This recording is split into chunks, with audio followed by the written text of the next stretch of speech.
Okay, we're going to install the screen bezel for the Surface laptop.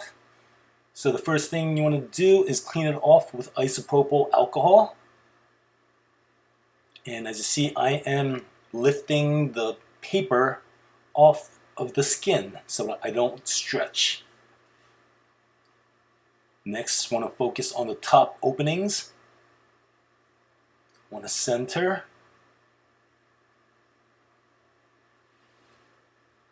And then work your way towards the bottom, making sure that the sides are covering the screen. Now you may have to pull a little bit and give it a final press.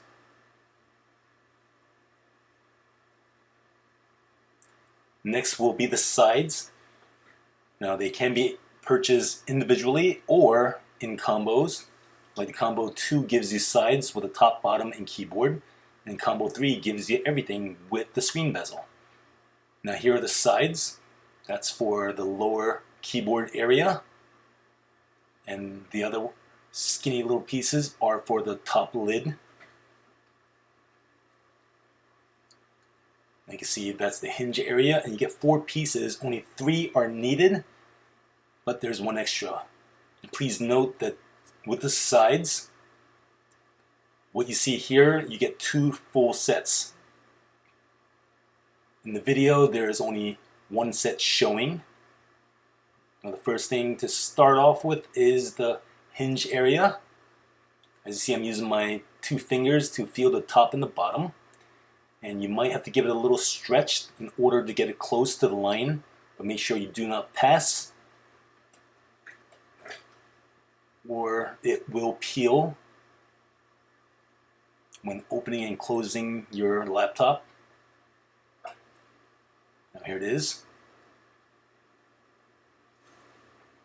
Next will be one of the sides.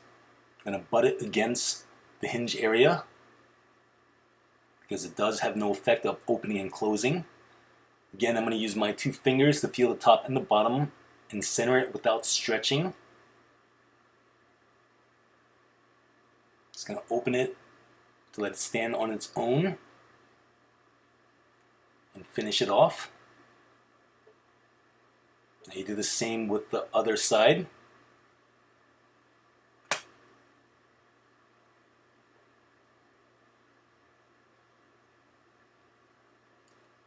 And again, I'm going to use my fingers to feel the top and the bottom so it goes on perfectly.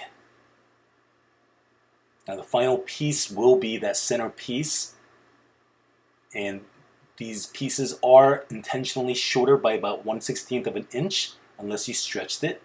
Now it's better shorter than longer and have an overhang. So lift it back up and give it a slight pull. It might take 1, 2, or 3 rounds. Now you see it's butted right against the other piece.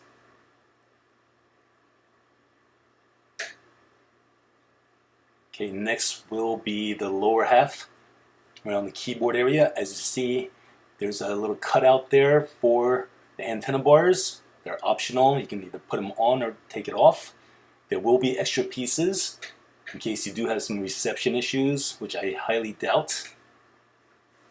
Okay, I'm going to start with this one side.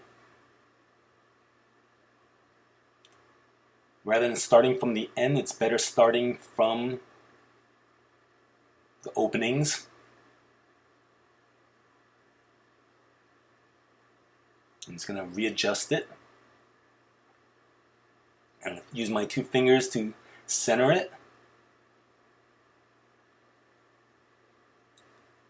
And it wraps perfectly around that beveled area. I'm going to do the same with the top. If you feel that there's a little bump there, just pull a little bit and there it goes. Then finally you want to finish off that thin little area that we integrated into the sides. It's better having it protected rather than an open area that can get scratched. Now it is a little sharp there, so just heat it with a household hair dryer at the highest temperature for around 10 seconds and press it in and skim it with your fingernail or a credit card. I'm going to do the same for this side. And remember to center and align on those openings. And just follow through.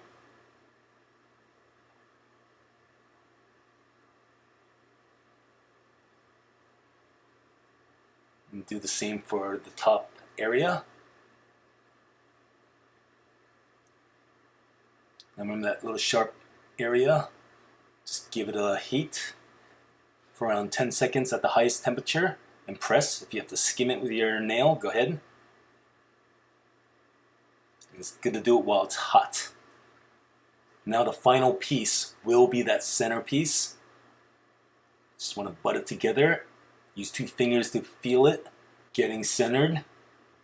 And there it is, that 1/16 of an inch shortness. So just relift it and pull. And here you go, we're finished. Now for those antenna bar covers, you can either install it like this. It's a little tough getting it centered. Now, a better method is to get some Scotch tape.